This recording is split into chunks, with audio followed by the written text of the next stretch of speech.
Hello everyone, this is Neha and you are watching my channel Mission Science with Neha. So let's get started with the previous topic. Let's take the overview of small intestine. अब आप लोग बताएंगे small intestine के लिए. तो small intestine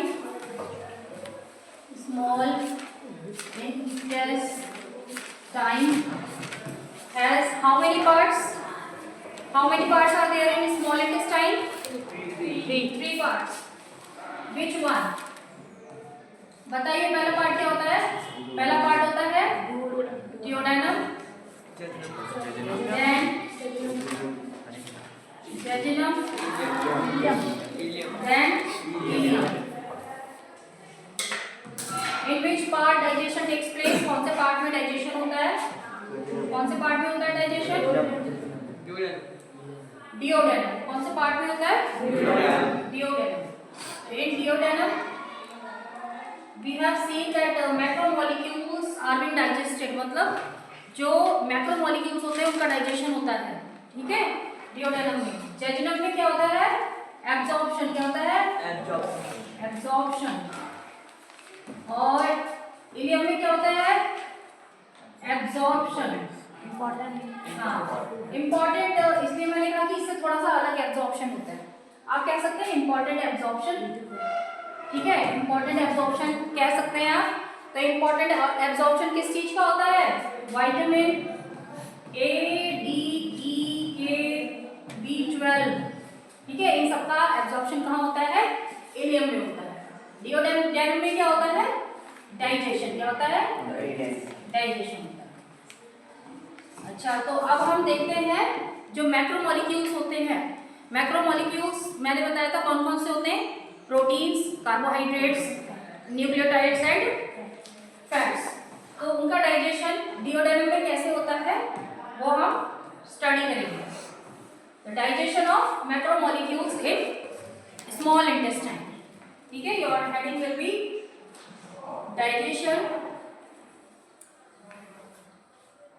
digestion of macromolecules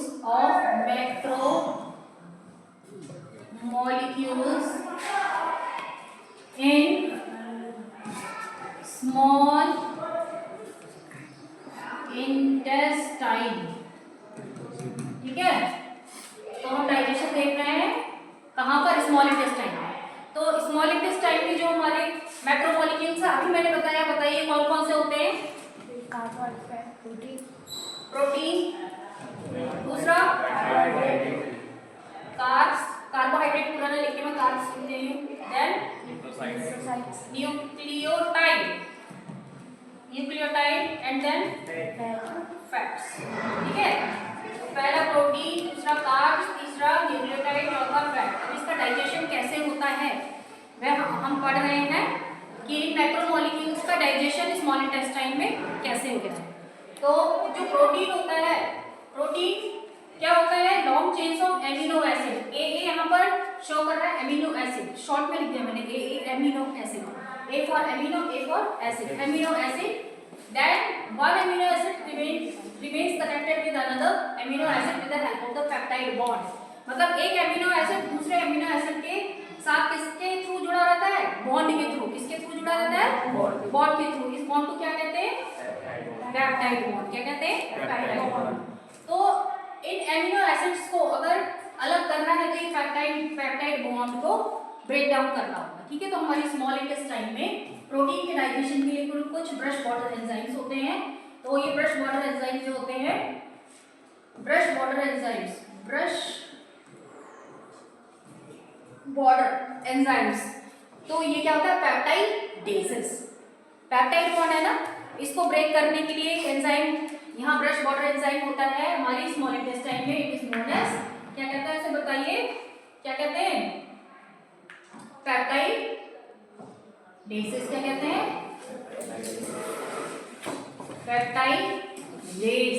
पेप्टाइडेसेस enzyme. क्या कहते हैं? ठीक है, digestion of macromolecules in small intestine is our topic and here are 4 macromolecules which are being digested in our small intestine. हम स्मॉल इंटेस्टाइन में क्या कर रहे हैं? स्टडी कर रहे हैं मैक्रोमोलिक्यूल्स के डाइजेशन के लिए। तो पहला मैक्रोमोलिक्यूल है प्रोटीन्स। प्रोटीन्स किसके बने होते हैं? अमीनो एसिड्स के। किसके बने होते हैं? अमीनो एसिड्स के। अमीनो एसिड्स की लॉन्ग चेन के बने होते हैं और वो चेन अमीनो एसिड्स को पेप्टाइड बॉन्ड्स के थ्रू कनेक्टेड रखती है। ठीक है, प्रोटीन तब बनता है जब अमीनो एसिड्स पेप्टाइड बॉन्ड्स के थ्रू जुड़ करके एक लॉन्ग चेन में फॉर्म होते हैं, तब प्रोटीन्स की फॉर्मेशन होती है। अगर हमें प्रोटीन को ब्रेक डाउन करना है तो हमको ये पेप्टाइड बॉन्ड्स ब्रेक डाउन करने होंगे, ब्रेक करने होंगे। तो स्मॉल इंटेस्टाइन में क्या होता है? स्मॉल इंटेस्टाइन में ब्रश बॉर्डर एंजाइम्स होते हैं जो कि प्रोटीन को डाइजेस्ट करने के लिए पेप्टाइडेजेस एंजाइम सिक्रिएट करते हैं। ठीक है, और क्या होता है यहाँ पर? हमारा जो होता है यहाँ पर पैंक्रियास होता है। पैंक्रियास से कुछ जूसेस सिक्रेट होते हैं जैसे ट्रिप्सिनोजिन एंड काइमोट्रिप्सिनोजिन। तो जो ये जो होते हैं इनएक्टिव फॉर्म में होते हैं। पैंक्रियास जो एंजाइम सिक्रेट करता है वो स्मॉल इंटेस्टाइन रिसीव करती है ना, तो पैंक्रियास से सिक्रेट होता है काइमोट्रिप्सिनोजिन।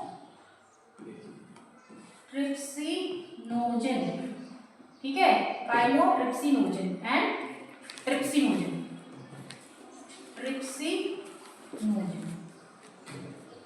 तो पैंक्रियास से जो एंजाइम सिक्रेट होते हैं these are in the inactive form. ठीक है, ये इनएक्टिव होते हैं, ये ब्रेक अभी डाइजेशन नहीं करेंगे until and unless it gets an enzyme which is known as enteropeptidase। ठीक है, ये हमारे स्मॉल इंटेस्टाइन में एक और एंजाइम होता है, क्या कहते हैं इसको? एंटेरोपेप्टाइडेज, जो इन दोनों को एक्टिवेट करता है। तो हमारे स्मॉल इंटेस्टाइन में एक एंजाइम सिक्रेट होता है, उसे कहते हैं एंटेरोपेप्टाइडेज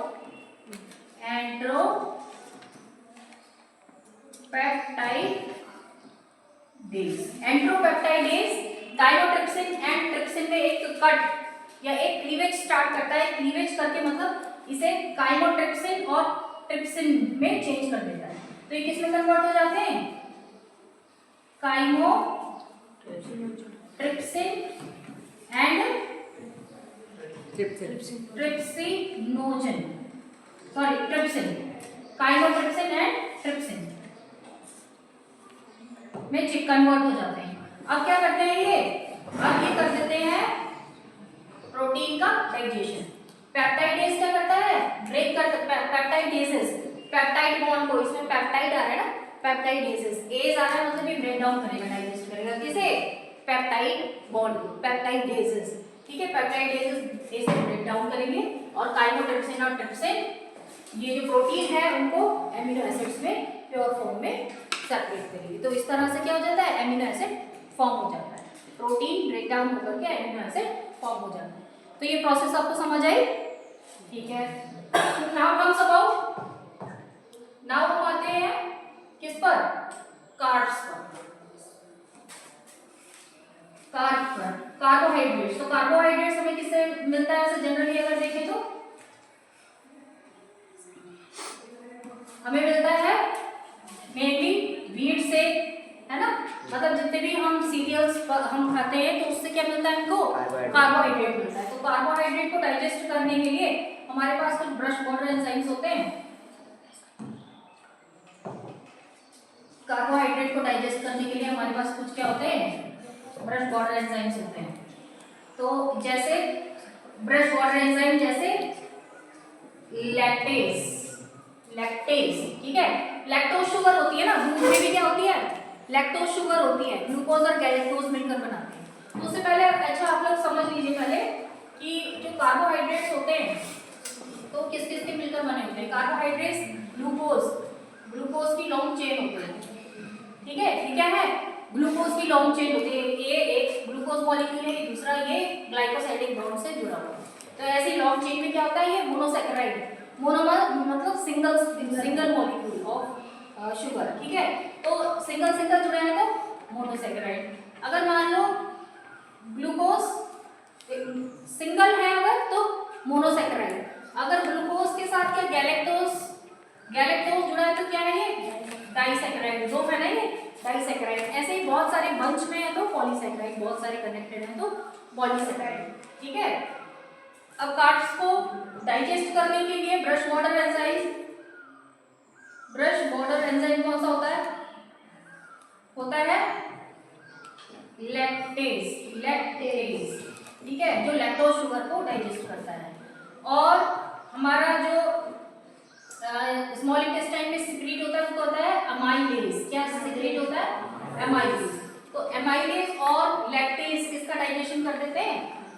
कार्बोहाइड्रेट्स का डाइजेशन कर देते हैं। तो सिंपलेस्ट फॉर्म क्या होती है? ग्लूकोज। क्या होती है? Glucose, single molecule of glucose. तो ये ऐसे ब्रेक डाउन हो जाता है। इसे सिंगल है तो इसे क्या कहेंगे?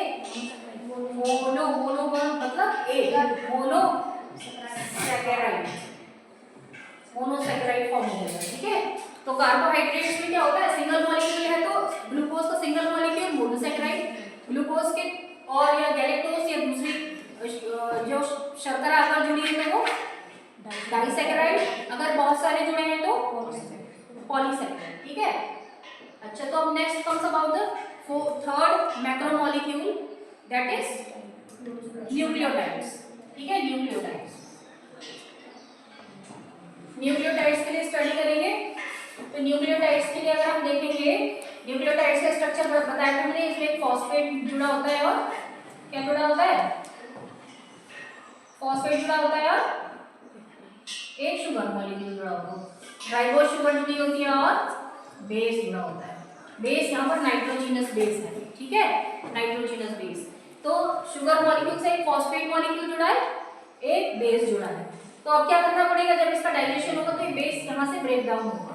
तो ब्रेक डाउन करने के लिए कुछ एंजाइम्स होते हैं, उसे कहते हैं न्यूक्लियोसाइडेजेस। क्या कहते हैं? न्यूक्लियोसाइडेजेस।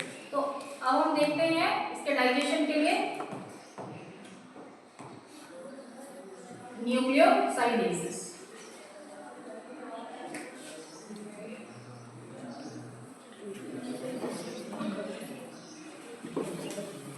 अच्छा, आते हैं हम न्यूक्लियोसाइडेजेस पर।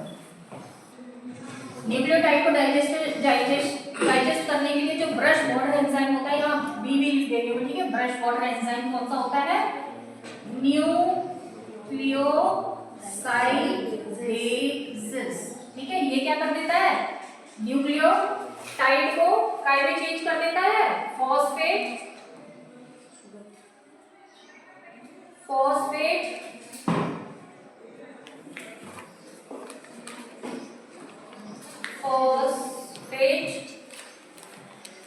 प्लस राइबोज शुगर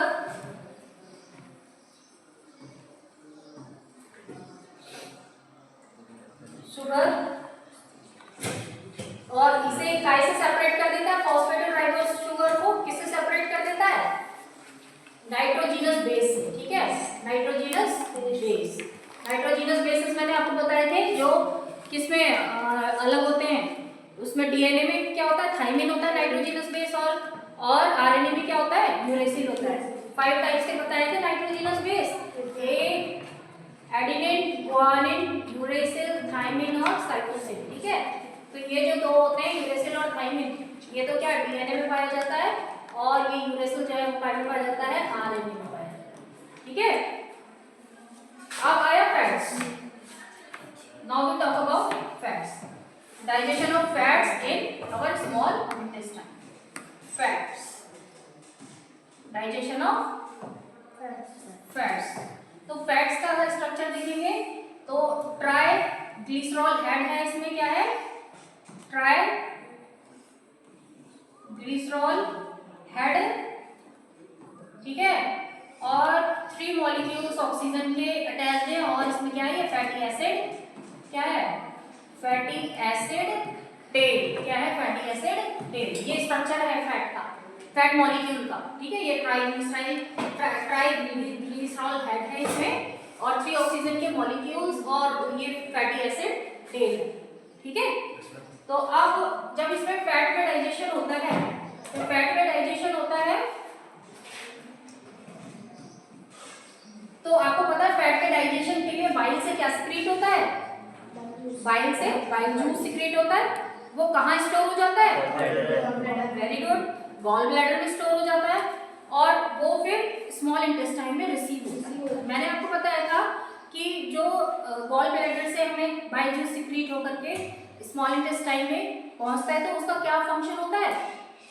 फैट को छोटे छोटे मिसल्स में ब्रेक डाउन कर देना, ठीक है, जो भी तेल घी हम खाते हैं, बटर खाते हैं, तो वो ये जो बाइल होता है, बाइल जूस, वो कहाँ इकट्ठा हो जाता है जा करके?